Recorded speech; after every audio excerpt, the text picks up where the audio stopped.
के पास कोई काम धंधा नहीं था, इसलिए अरोरा ने उसे छोड़कर एक नया बॉयफ्रेंड बना लिया। अब बेन के पास कोई ठिकाना नहीं था, इसलिए उसने अपने दोस्त माइल्स से मदद मांगी, लेकिन बेन ने उसका पिछला उधार नहीं चुकाया था, इसलिए माइल्स ने भी उसकी मदद नहीं की। कुछ ही पलों बाद एक जेब कतरे ने बेन का बचा खुचा सामान भी चुरा लिया और अब उसके पास सिर्फ एक पुराना फोन बचा था। तभी उसके दोस्त फ्रैंक का फोन आया और उसने बेन को एक नौकरी का ऑफर दिया। बेन तुरंत फ्रैंक से मिलने पहुंचा और तब फ्रैंक ने उसे एक कॉस्ट्यूम पहनने को दी। असल में वो दोनों भेस बदल कर सड़क पर करतब दिखाकर पैसे कमाने वाले थे। फ्रैंक ने कहा कि वो आखिर में पैसे आधे आधे बांट लेंगे। बेन के पास दूसरा कोई चारा नहीं था, इसलिए उसे इस काम के लिए हामी भरनी पड़ी। उसने कॉस्ट्यूम पहनी और सड़क पर तमाशा दिखाने लगा। बाद में कई लोगों ने उसके साथ तस्वीरें भी ली। कई घंटों बाद काम खत्म हुआ और फ्रैंक ने उसे थोड़े से पैसे देकर खुद ज्यादा हिस्सा रख लिया। खैर बेन ने फिर भी कुछ नहीं कहा और पैसे लेकर चला आया। उसके पास रात गुजारने तक का ठिकाना नहीं था और तभी दो बदमाश गुंडों ने उसे बेवजह ही पीट दिया,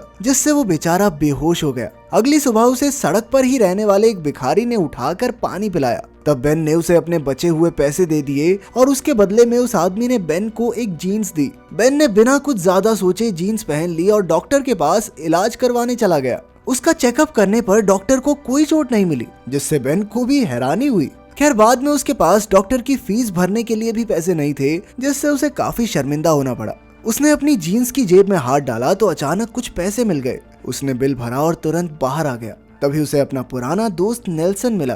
काफी समय पहले बेन और नेल्सन ड्रग्स बेचने का काम करते थे, लेकिन अब बेन ने ये सब छोड़ दिया था। बेन के हाथ में पैसे देखकर नेल्सन ने उसे खाना खिलाने को कहा और बेन भी उसे मना नहीं कर पाया। फिर जब वो खाना खा रहे थे तो नेल्सन को ग्लिच नाम के एक आदमी का फोन आया। असल में ग्लिच उसका बॉस था और पहले तो वो बेन का भी बॉस हुआ करता था। नेल्सन ने ग्लिच को बता दिया कि वो बेन के साथ है और बेन को ना चाहते हुए भी उससे बात करनी पड़ी।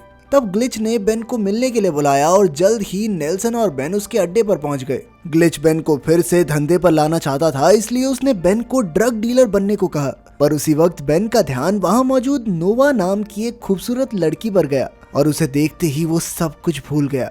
तभी वहां स्टेफन और मिगेल नाम के माफिया बॉस ग्लिच से हफ्ता वसूलने आ पहुंचे। इसके बाद उन्होंने बेन को उठाया और उसे बाहर लाकर पीटने लगे, क्योंकि बेन ने उन्हें पैसे नहीं दिए थे। बाद में उन्होंने बेन की जेब में हाथ डाला और उन्हें कुछ पैसे मिल गए, जिसके बाद उन्होंने बेन को छोड़ दिया। बेन को समझ नहीं आ रहा था कि आखिर उसकी जेब में पैसे आए कहां से। खैर फिर वो जल्दी से वहां से निकला और एक ट्रेन में चढ़ गया। थोड़ी देर बाद वो ट्रेन के अंदर बैठा बैठा सो गया और तब उसे एक सपना आया। उसने देखा कि उसकी जीन्स की जेब में से अंधा पैसा निकल रहा है, जितना निकालो उतना कम। कुछ ही समय में उसकी आंख खुली और वो एक स्टेशन पर उतर गया। उसे समझ नहीं आ रहा था कि उसके सपने का क्या मतलब है। उसने फिर से अपनी जेब में हाथ डाला और दोबारा उसे कुछ पैसे मिल गए। ये देखकर उसे यकीन हो गया कि उसका सपना सच था और इस जीन्स में से जितना पैसा निकालो उतना निकल सकता है। अब उसकी खुशी का ठिकाना नहीं था और उसने अपनी मनपसंद की काफी सारी चीजें खरीद ली, जैसे कि नए कपड़े, गिटार और साथ ही उसने महंगे कैफेज में जाकर स्वादिष्ट खाना भी खाया। वो सोचने लगा कि ये पैसे कभी खत्म नहीं होंगे, इसीलिए वो 5 स्टार होटल में रहने लगा और उसने अपनी पसंदीदा गाड़ी भी खरीद ली। इसके कुछ दिन बाद जब बेन होटल में था तो उसने अपने पिता मेसन को फोन करके कहा कि वो ठीक ठाक है। फिर उसने अपने पिता को अपनी तबीयत का ख्याल रखने को कहा, क्योंकि वो चाहता था कि उसकी जिंदगी के हर जरूरी दिन पर उसके पिता मौजूद हों। उसकी माँ अब इस दुनिया में नहीं थी, इसलिए उसके पिता ही उसके लिए सब कुछ थे।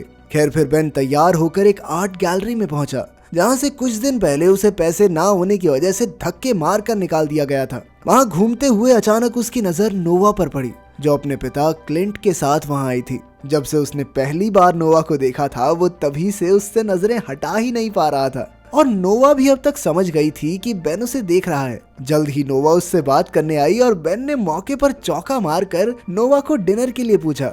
इसके बाद वो नोवा के साथ बाहर आ गया और रास्ते में उसने माइल्स के घर जाकर उसका सारा उधार चुका दिया। फिर उसने नोवा के साथ कुछ हसीन पल गुजारे, मगर जल्द ही नोवा को क्लिंट का फोन आ गया और उसे घर लौटना पड़ा।